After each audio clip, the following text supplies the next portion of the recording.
if you find that. Yes. And then when you conserve that sexual energy and you can transmute it and use it for higher purposes other than. So then one important aspect of that is, I believe, I don't know much about it, but see, there is one important thing there, which, if there is any sense of control imposed by thought, saying I will control my sexual desires in order to achieve something higher, that very aspect of control is, can be a kind of serious destruction of inner energy. Because there is the desire, it's strong, especially when one is young. And then this idea of controlling it in order to achieve something else comes in, and there's a battle between the two. Right. The desire to have sex and the desire to control that desire. Right? So that I will achieve something higher. Right? So if there is such sense of conflict and battle within oneself, I think that will not help to gather the spiritual energy. I see. Right?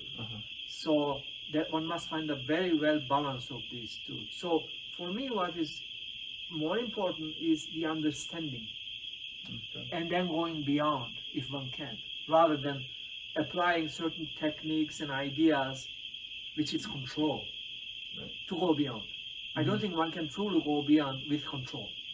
So there must be no sense of control, but rather understanding. And with that understanding, one can go beyond, right? And then naturally, with no conflict and the battle between two opposing forces, then one can achieve perhaps a higher state of inner energy. Okay. Does it make sense?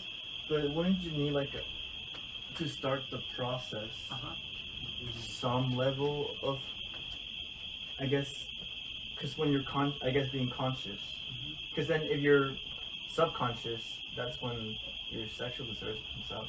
But if you're truly conscious in the present moment, then you can, I guess that's like the... So if you are entirely in the present moment, then the sexual desire in the form of the self-centered desire which remembers past experiences of sex and then tries to have it again because of those past experiences of pleasure, then tries to have it again, then that already implies there is no living in the present moment again. The past memories come, I have had this pleasurable experience and I want it to be repeated, right? Therefore I'm seeking sexuality. But isn't that sexuality something that we desire even before you have a sexual experience? Because, yes, we do. And that may be because of the programs and conditionings we inherit As humans, animals, as humans, right? yes, from the animal, yes. So that's one aspect of it, of course. And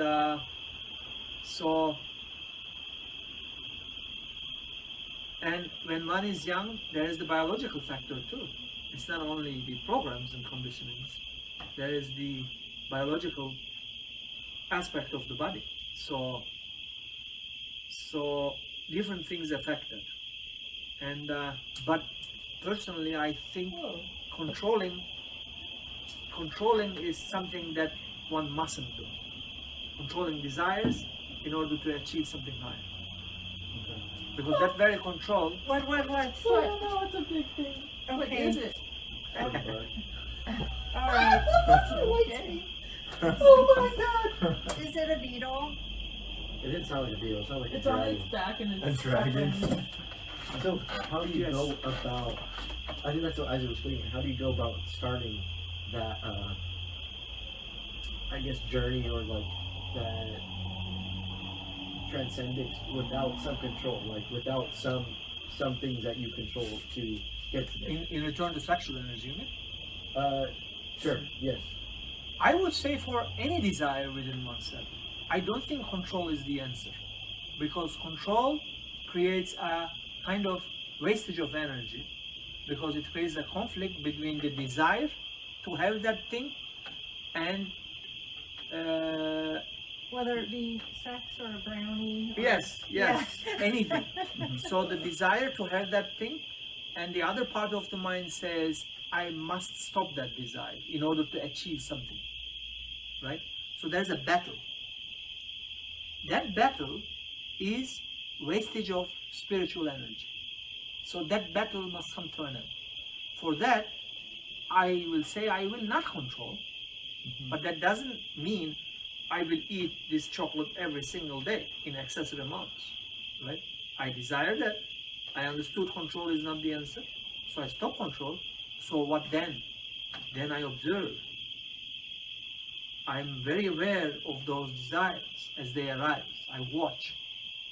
That very state of watchfulness will bring about an understanding of that desire and the origin of that desire. And then it may naturally be dissolved without control. And then there is no conflict. So that's freedom. Okay. Freedom from desire, not controlling desire. That's the key. That's true. And freedom implies no conflict. And the control is what we're seeing in all of these spiritual teachers today, that, they went out and did big work, and then we find out that all these other things have been happening Yeah, because of they course. went the path Of of course. control. Of course. Of with course. from the Catholic priests Yes. to And then they have the sex with children. gurus. Yogi Yes. Berra. That's what happens. Yeah. Pedophilia in the Catholic Yes. Church. Because they control that. Control. Yes. I mean, you Yes. said it. That's it. Yes. Yes. Okay. Yes. Yeah. I won't.